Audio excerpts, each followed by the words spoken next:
भी हम लोकार्पण इसी महीने करने वाले हैं। आपके राजनीतिक प्रतिद्वंदी लगातार एक वीडियो वायरल कर रहे हैं, आप बिना हेलमेट के जो है गाड़ी चला रहे हैं। मैं एक बात बोलना चाहता हूँ, आप समझदार पत्रकार हैं।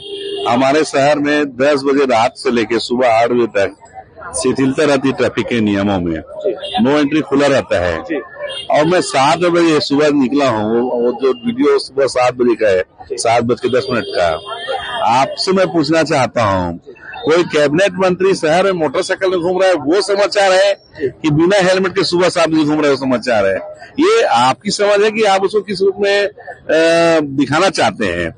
ये बड़ी बात नहीं है क्या कि कोई कैबिनेट मंत्री बिना सुरक्षा के, बिना प्रोटोकॉल के शहर के लोगों के बीच में सामान्य आदमी के रूप में घूम रहे हैं? तो मेरा आग्रह है कि आप बेवजह लोगों को भ्रम में न लाएं। सब तो यहाँ आप पूरे शहर में देख रहे हैं कितने लोग अभी हेलमेट पहन के घूम रहे हैं, और जो जिनके पास व्हीकल है वो सबको मालूम है, हैवी व्हीकल का यहाँ सब्जियां आती है, सबको मालूम है रात को 10 बजे से लेके सुबह 7 बजे तक नो एंट्री खुला रहता है। उतने समय हेलमेट अनिवार्य नहीं रहता। हेलमेट जरूरी है, मैं मान रहा हूँ, हेलमेट पहनना चाहिए, लेकिन सुबह 7 बजे कोई मैदान जाने के लिए हेलमेट पहन के नहीं जाता।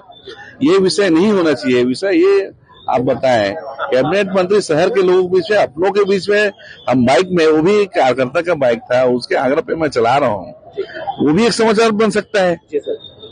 सर, रसोइया संघ आपके घर के बाहर में विरोध कर रहे हैं। रसोइया संघ से मेरी बात हुई है, उनकी मांग थी तो हमने पहले ही घोषणा कर दी है। उनका कहना था एक साथ दो, हमारा कहना है कि पारी देंगे। एक साथ देने से राज्य शासन के बजट में भी बहुत वित्तीय भार न पड़े और आपका काम भी हो जाए। कितना अब दुर्ग बदलने वाला है आप देख रहे हो, दुर्ग में नया स्टेडियम बनने वाला है, दुर्ग में स्विमिंग पूल बन रहा है, दुर्ग में बैडमिंटन कोर्ट जो आज तक नहीं बना बन गया, दुर्ग के सभी सड़कें चौड़ीकरण हो रही है, ट्यूबवेल पोल लग रहे हैं, और जो नया पारा गया नगर आप देख रहे हैं रोड का काम चालू हो रहा है, 3 नए फोर लेन आ रहे हैं।